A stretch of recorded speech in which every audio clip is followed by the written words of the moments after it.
Anger is a very common human emotion, and it's particularly common in men who begin to realize certain facts about their lives and the interactions they have with the opposite sex, the human female. And it can be very common before embarking on the path we call MGTOW. And at some point in time, I was angry too about certain things. But over time, things calmed down.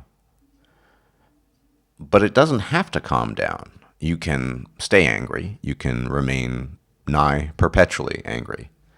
But I'm here to argue that that's not beneficial and not very helpful. And there are means of overcoming anger. The desire has to be there, the desire to get over the anger.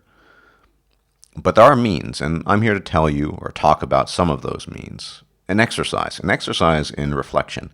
This is not meditation, but an exercise in thought, in reclining into the recesses of your mind and using your imagination.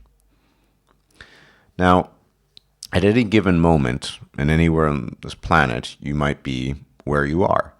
Let's just, for the purpose of this discussion, say you live in Omaha, Nebraska, a charming and quaint hamlet in the middle of the United States. And you have realized certain things about yourself and your relationships to the women in your life. Your ex-girlfriends, ex-wives, your wife, your mother, your sister, whatever, and even to the men in your life. And no doubt, some of those relationships can bring about anger. You want to rage, you're seething. And this can happen out of that context as well. Yeah, imagine if you're in a queue at a supermarket and someone accidentally stumbles into you and you stub your toe. You feel pain, and then you feel anger, and that anger is directed to that object in motion that bumped into you, that other human being. And you feel anger towards that human being. The question is whether or not that anger is justified. Is anger ever justified? In some sense, you might say yes, but if we recline into the recesses of our minds, we can reach a point where we might not be so unanimous in our answer to that. When I was much, much younger, in my late teens, I remember being a university student, and I went to one of these, I don't know if they still exist, these soda dispensaries, where you put in a certain amount of coinage and out comes the soda can. I wanted to get a Diet Coke or a Diet Sprite. I don't remember exactly what the soft drink was. And it was one of those scenarios where the machine ate my money, ate my coins. And I was angry, and I kicked the machine multiple times. And only now, 20 years later or so, can I realize just how absurd that is. Now, there seems to be a great difference between me kicking the inanimate soda machine and we'll call this guy Bob at the supermarket, who's angry that this stranger bumped into him unintentionally and made him stub his toe. But there really isn't. And I'm going to argue that much of the anger that we all feel towards things in general, but specifically in the case of going your own way, all of this can be alleviated by certain thought experiments. And once again, these are acts of reflection rather than meditation. These have nothing to do with meditation per se. States of mind, if you will. Means of thinking past certain things and means of rethinking certain things. And this can be quite helpful in overcoming anger and indeed almost eliminating it. I say almost because we are still the human ape and episodes of anger can occur. But in the greater picture, the anger that many men feel towards what they personally feel is a betrayal of their trust and their goodwill and all of this, whilst initially seeming to be justified, can be viewed as something else entirely. So I'm going to give you a thought experiment. Imagine, if you will, you are a denizen of the quaint hamlet of Omaha, Nebraska, a state in the United States of America, a centralized state. That is, it lies in the middle, more or less. And you didn't choose to be born there. And you're having a lot of problems problems with your job, problems with your wife or your girlfriend. And just recently, you've come across certain revelations. And maybe some of the behavior on the part of your wife or girlfriend, and indeed your mother and your sister. Maybe all of this is becoming clear. And maybe, additionally, your own behavior is becoming clear in the process to you as well. Maybe you are beginning to see things for what they are rather than what you thought they were or wanted them to be. But here you are in Omaha, Nebraska, and you're angry. Maybe your wife or girlfriend cheated on you. Maybe she cheated on you after you'd done so much for her. Maybe throughout your life your sisters used your goodwill. Maybe your mother did the same. Who knows? In any event, all of these events precipitated your anger and brought about this angry state, and you just feel like reacting and acting out. And you feel like ranting and just raging, and there doesn't seem to be an end in sight.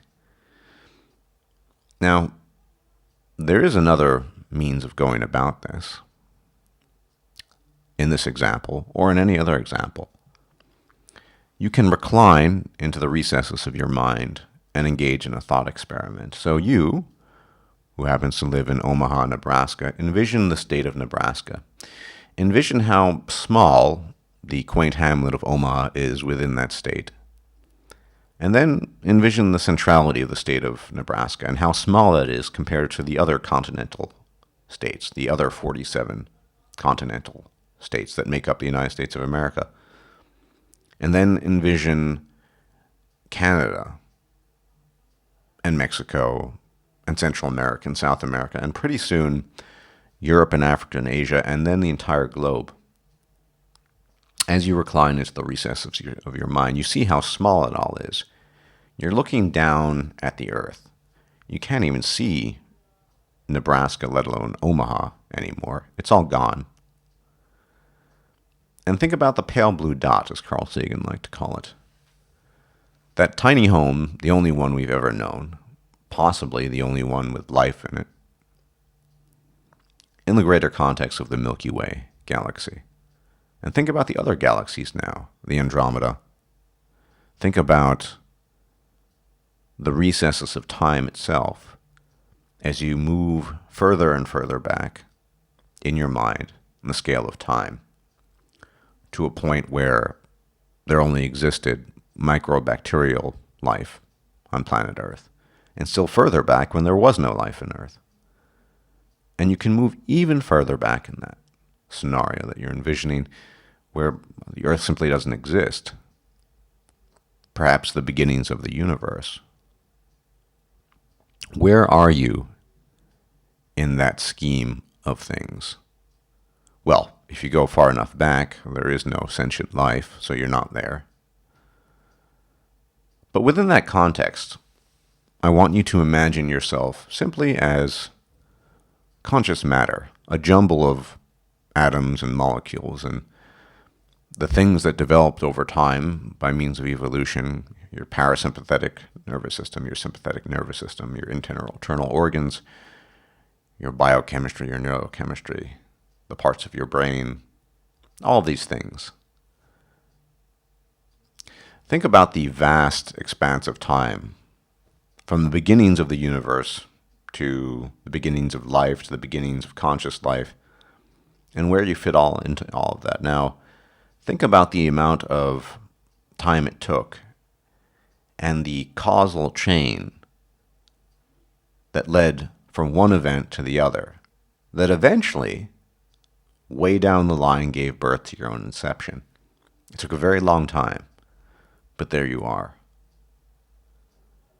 And in reclining into the recesses of your mind, in thinking about the big picture, and frankly speaking, your smallness in it, you might be able to catch a glimpse of how and why your anger is misplaced, and why you would be better off getting rid of it. If you see yourself as something special, as something unique, a unique denizen of Omaha, Nebraska, getting angry over things in your life, women in your life, your job, or what have you, then yeah, your anger will be justified. But if you look at the bigger picture of things, if you look at yourself as a byproduct of, well, stardust, actually, and all the hundreds of millions of years of evolution that led to the responses that you're generating, it's a little easier to understand things, or rather to not be angry, not vent.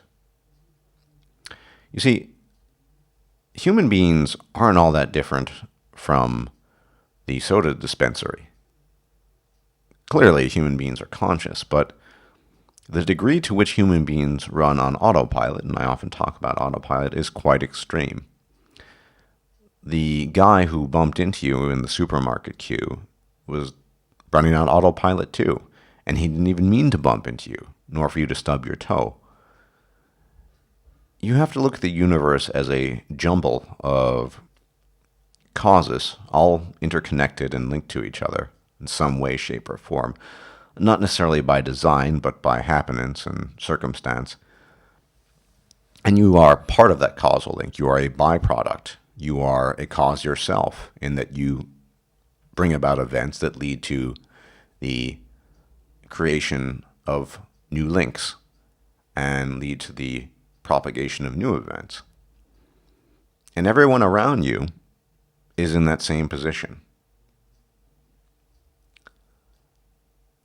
When you think about the individual acts people engage in, the cheating wife, the girlfriend who betrays you, who breaks up with you after you made such an effort a Herculean effort to make things work out, the sister that engages in money borrowing, for example, and is unrepentant and doesn't see any wrongdoing in what she does, or the mother that verbally or physically abused you, or anyone else. Maybe your boss sucks, maybe you don't like him. It helps to recline into the recesses of your mind and realize that, in some sense, we're all a bunch of soda machines, soda dispensaries. Most people aren't aware of this, of course. They don't know, they don't think about it. It is the famous autopilot. They're just reacting. And that's what you're doing too in your anger. You're simply reacting. You feel something, you stub your toe, nervous system kicks in, anger directed at whatever you perceive the source of that pain to be, in this case, the guy that bumped into you. Now, it's not to say that, say, your ex-wife or your girlfriend were not manipulating you or not trying to look out for their best interests and not using you. But I am saying that they're as blind in their manipulations and using you as you are in your anger and reactions to them. And there's a much better place you can step back into that is far removed from all of that. You see, we are marionettes, unfortunately. And we will always be marionettes. The question, however, is the degree to which we are marionettes and the degree to which we allow ourselves to be. That is to say, we are in a position to cut off at least the main strings of the puppeteer, the puppet master. We can escape that, at least. But we can only do that if we take ourselves mentally to a different place. If you think about the vast expanses of the universe and your place in it, your status as conscious matter, as a soda dispensary, the reasons for being angry seem quite small. And the rage that you feel should, by all accounts, feel rather unjustified. After all, if everyone is just running on autopilot, the sense of anger that you feel, the sense of vindication that you might feel as a result of that anger, these should actually dissipate, by all counts. Now, sometimes we don't want anger to go away. I know what that's like. I remember it from years ago. And the reason for that is simple. Anger, like any intense emotion, tends to keep us alive. We feel more alive, it seems, It's that charged up state. Men, in particular, love being in a charged up state. I'm not talking about the perpetual emotional roller coaster that women like to bask in. I'm talking about those states of being charged up, the adrenaline pumping, the you're in love and biochemical cocktails raging, and yeah, you feel alive. And oftentimes people want to cling to their anger as a last resort because it's the only thing they have going for them that lets them feel alive, to use that silly term. And then they think to themselves, well, if I let go of this anger, what do I have left? What do I replace it with? The answer to that actually is nothing. There is no, in this context at least, no polar opposite of anger that you want to replace it with. You're not replacing the anger with anything. Now, I could say you replace it with understanding, but understanding is an emotion. It is an action. It's an act that one lives out and engages in. So that's not really the appropriate answer. You replace the anger with nothing. If you want to get there, though, you have to be willing to do that. Many people, many men, don't want to let go of that feeling, that last final feeling of, I'm alive. And so they cling to the anger as a means of staying alive. But it doesn't really keep them alive. In fact, as the saying goes, you can't sprint a mile.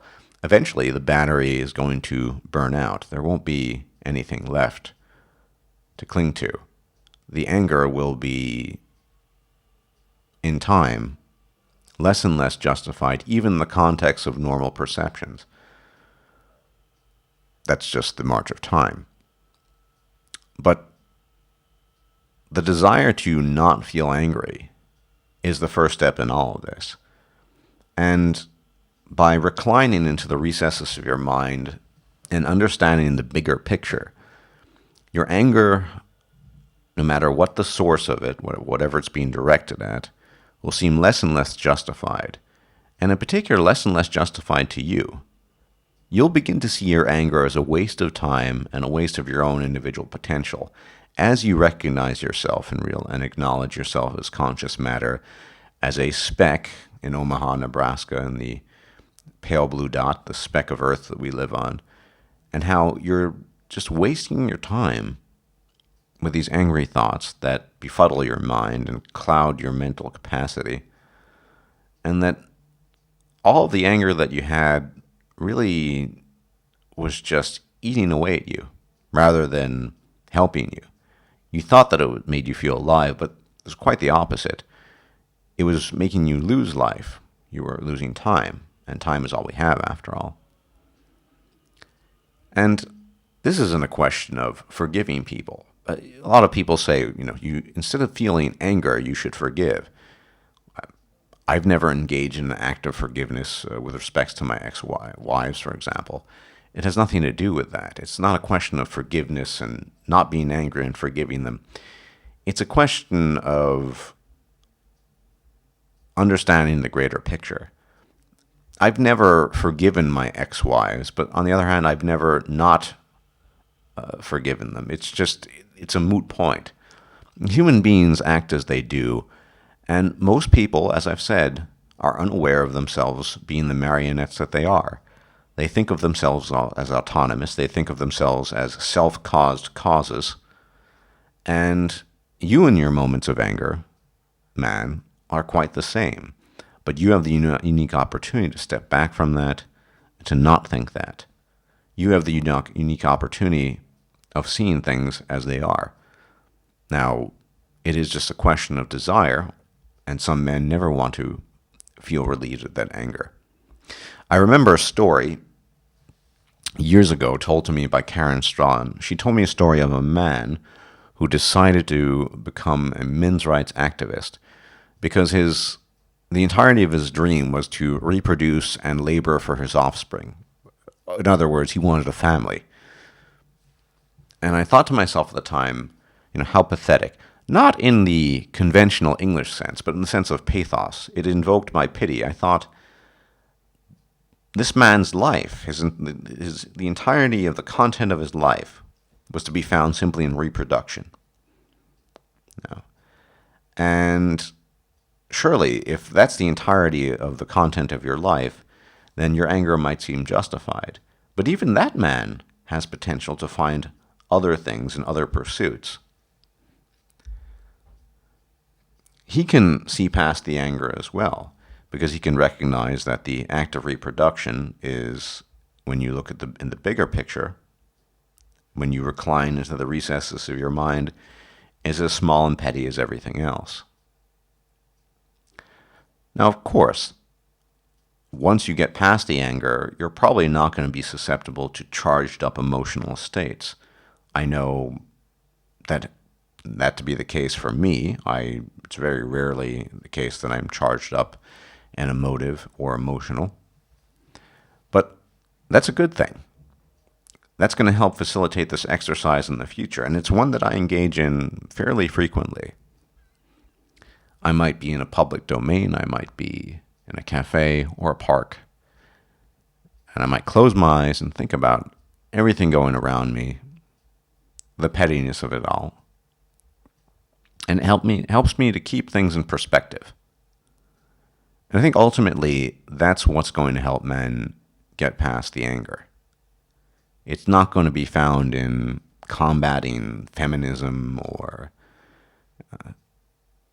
saying that women are evil or bad, or women are all bad or evil cunts. That does nothing. It's not going to facilitate understanding or comprehension. And I think men need to be more compassionate to themselves, because we're all in this together on some level, and we're all the marionette. And as I said, it is the degree to which we are marionettes that we can have some influence on. So the angry man, the perpetually angry man, he is choosing, for reasons in all likelihood outside of his control, to be more of a marionette than the man who is making a conscious effort to move past that.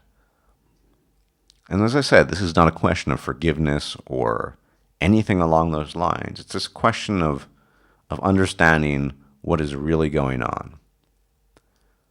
Human beings are scurrying about this planet, every one of them, more or less, locked in the prison of their own minds and their own pettiness, myself included. That's why I engage in this exercise. There are times when I fall into the reverie of feeling anger which is ill-placed. Most often this takes place in the form of a shooter game where someone doesn't use his laser marker or call an enemy out, and I think, what a fucking idiot. And it's only after the match, after my rage cools down, that I realize that he might well have been the textbook definition of an idiot for not having done those things, but he couldn't really help himself. And so it's not too dissimilar to the soda dispensary. You don't feel anger towards a grizzly bear, really. You might feel fear. You might want to take precautions if you see a grizzly bear approaching you. If you like wielding firearms, you might want to shoot it.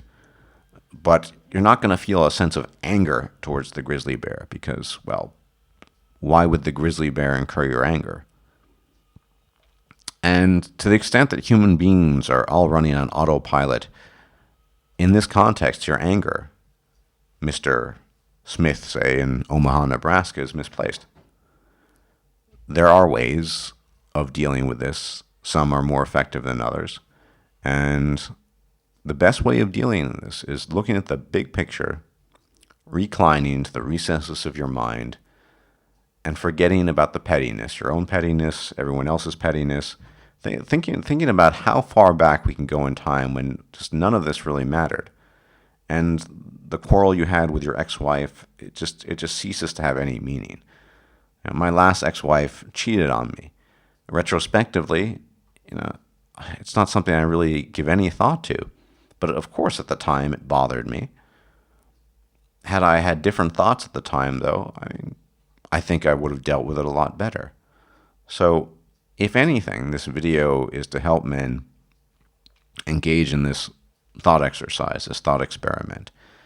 And it might not help you. You might, for whatever reasons beyond my scrutiny, be stuck in that perpetual phase of anger.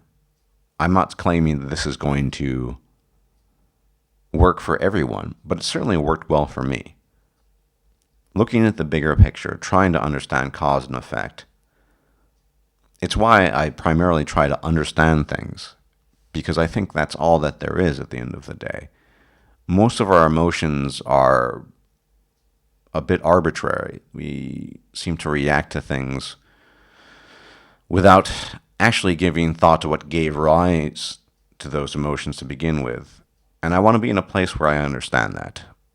And that place, of course, cannot be in the context of a relationship, but it also can't be in the context of being angry about certain things.